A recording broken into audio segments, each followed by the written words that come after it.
Okay, great. Victoria Aldrich here with Truffld.com, and I'm speaking with James Nestor, who's the author of Breath, The New Science of a Lost Art.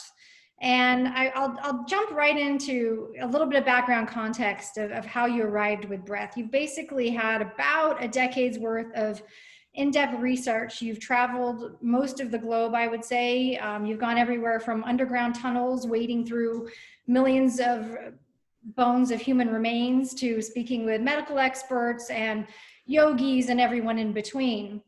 And basically part of what galvanized this is your own suffering with respiratory ailments. And one of the key findings really that became one of the biggest culprits to what we now link to sleep apnea, asthma, allergies, even anxiety and ADHD, is the fact that the human skull, or at least the human airways, have shrunken over time.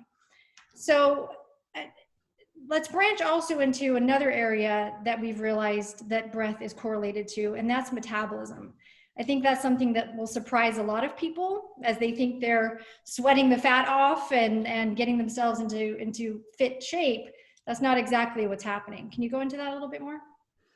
So in regards to metabolism, yeah, you need oxygen to burn fat. So if you are constantly overbreathing, you can elicit more of an anaerobic response where you're only burning sugar. You're not burning oxygen along with that. And anaerobic energy is necessary at some times to give you a quick little burst, but for the long haul, it is extremely inefficient. And if people stay in that anaerobic zone too long, they can really cause a lot of damage to their bodies. And we've known about this for decades and decades, and yet you still see people at the gym or out running and breathing as much as they can, thinking they're getting more oxygen in, and they're actually doing the opposite. Well, and so what you found is nose breathing is the primary way that we should be breathing. Of course, if we can do that all through the night, as well as that's a third of our life, the time we're sleeping, that's optimal. But also I've tried to apply this myself to exercise. And I think what was resonating in my mind as I'm exercising over the past couple of days, trying to implement only nose breathing, is the running that you did in Golden Gate Park, and you felt as though you were suffocating. And I'm sure this is like anything, muscle memory and building up that endurance for it. But I felt the same way over the past couple of days, that breathing through the nose through my exercise, I could do the first day maybe 5 minutes, and then I just couldn't keep it going. And today was about 10 minutes. So what's the general experience of people trying to nose breathe through exercise? Well, if you're trying to change a habit that you've had for decades and decades, it's going to take a while. And this is why so many people who attempt nasal breathing end up just giving up on it after a couple of days. Dr. John Douillard, who has studied this stuff for about 40 years, found that performance will actually decrease when you switch to nasal breathing. So sometimes by 50%. And so his athletes would say, and this guy has trained everyone from NBA stars to NFL stars, ultra marathoners, and all the rest. So these athletes said, why do I possibly want to do this? And he said, well, if you stick with it and you acclimate your body to nasal breathing, you will be able to run so much faster, so much further, recover in half the time. And we know that. The science is very clear. But a lot of people don't want to put in the work. As you're finding, you're like, hey, there's baby steps, 5 minutes to 10 minutes to 15 minutes. That's exactly what you need to do. So many people in the Western world want an instant fix, but those instant fixes really don't cure the core problems of so many things. Well, and also we can parlay this breathing into anxiety, ADHD, and a slew of other generally perceived neurological or cognitive issues, but really the root of it we're finding is breathing potentially. So how anxiety attacks and all of those sorts of ailments seem autonomic also, just like breathing. So how can you get ahead of that before the onset of it with breathing?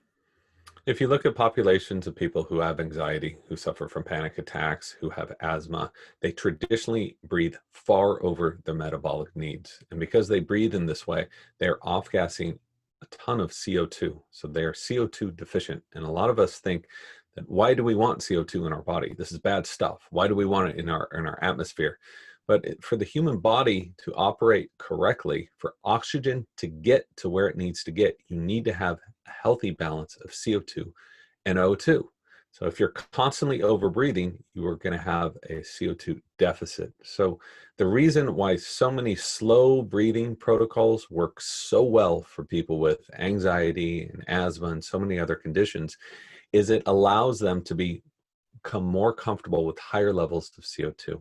And as they do that, they will get more oxygen, more circulation throughout their bodies. It seems so counterintuitive that slower breathing, that breathing less can bring us more oxygen, but that's exactly what happens. Okay, so now let's go over to how this could become more widespread, the knowledge that you've amassed, that you published in Breath. We know you've mentioned and referenced several times in the book that people over thousands of years, hundreds of years have written about this. This isn't necessarily a new concept, although I will say the way you presented it is certainly new and refreshing and helpful for us to digest. Why isn't it sticking? Why isn't the content sticking over time? People are galvanized by the research they hear, and then as you've referenced, people move on and forget about it. And it's, is this in part due to the fact that more westernized conventional medicine has a structure of training physicians more on palliative, so symptomatic care? And as well, to be honest, our doctors are not incentivized financially on teaching breath that perhaps could serve and improve and optimize a lot of ailments faster. They're more incentivized on patients returning to them for more care or more procedures. So how can we get this to stick? And do you see a change happening in the medical community since the book? Sure. So the first part of the question as to what happened to all this stuff, well, it's been around for thousands of years and it was used for thousands of years, not just hundreds, but thousands. It was used throughout India, throughout China, throughout Western countries, throughout Africa, in Hawaii. I mean, any major culture valued breathing as an essential part of health. So it's only modern Western culture that hasn't valued this. Just as we haven't really valued exercise until recently. We haven't really valued healthy whole foods until recently. I think about the crap food I was eating when I was young. It was canned stuff, packaged stuff. So we know that stuff is garbage now. Why did we eat it for 100 years where 100 years ago 120 years ago, nutritionists were saying, this stuff is garbage. You shouldn't be eating it. And it took us 90 years to really figure that out. So the interesting thing for me is not to just look at the anecdotal evidence, not to just look at these ancient scripts, which were very interesting, but to look at the science. We have machines that can measure whether or not something works. And the great thing about breathing is it's very easy to measure. It's harder to measure memory, but with breathing, all you need is a pulse oximeter, heart rate variability monitor, blood pressure monitor, simple stuff that a lot of people have in their houses. So after just a couple of minutes of breathing, you will see this transformation occur in your body when your body comes into balance. And if that happens after a couple of minutes, what's going to happen after a couple of weeks or a couple of months? Well, I've seen what happens. I've seen these people completely transformed. So as far as doctors not prescribing breathing to their patients, I've been contacted by dozens and dozens of doctors that are as frustrated by this as we are, as the patients are. There are two doctors in my family, and they are extremely frustrated because they don't have the time. They're dealing with emergencies. My father-in-law is a pulmonologist, should be a breathing coach, right? He didn't know any of this stuff in the book. He's a pulmonologist. So, but he's very good at his job, at cutting stuff out of the lungs, helping people after being in car accidents, if they have emphysema, if they have cancer. But for this preventative care, he knew very, very little. So it has to do with how the system's set up. When a doctor is seeing 20 patients every hour and has about 5 minutes with each patient, you can't quite sit someone down and teach them breathing. Luckily, a few of these tricks can do a lot of good. They're easy, they're free. I talk about them in the book. You're talking about nasal breathing. That's the beginning, the first start, breathing slow, breathing less. And once you adopt these healthy breathing habits, which again are very simple, you can see the benefits immediately. And you go into a lot of interesting breathing techniques and methods in the book, and I encourage everybody to read Breath, to dig into these different methods, and it's great tutorials toward the end of the book as well. But for the rest of us right now, just to start as baseline, in summary, I think we would say 5.5 breaths in through the nose, 5.5 seconds inhaling, 5.5 seconds exhaling for a minute, which equates to about 5.5 breaths per minute, correct? That's the number. I've gotten a few emails of people who are very worried now that they're a half second off. And I think, oh my God, what did I do? So anything in that range, 5 to 6 seconds inhale, 5 to 6 seconds exhale. That's about 5 to 6 breaths per minute. Very easy to remember.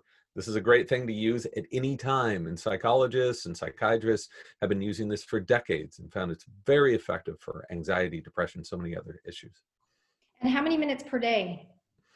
You can start slow. Start by 5 minutes a day. Even a few minutes, you will see what happens. If you have a blood pressure monitor, check your blood pressure before and after breathing this way. This is not five. A lot of those like fitness bros, I've done podcasts with them. They really want to go for it. This is relaxing your body. You know, working out's a great thing, but for most of your time, you should be resting and relaxing in this parasympathetic state, which is exactly what this breathing method does for you. So when I'm doing a meditation app, for example, or something along those lines, they say breathe in through your nose, breathe out through your mouth. Have they just not caught up yet with the science of this, or what's that about? So there's two things going on here. I had been talking primarily about habitual breathing, okay, chronic breathing. You do not want to be a chronic mouth breather. I know that that's an insult in many cultures, as well it should be, because breathing through your mouth has been directly linked to neurological damage, physical damage, metabolic problems, growth problems, changes the shape of your face. I could go on and on. Right. We know all that now.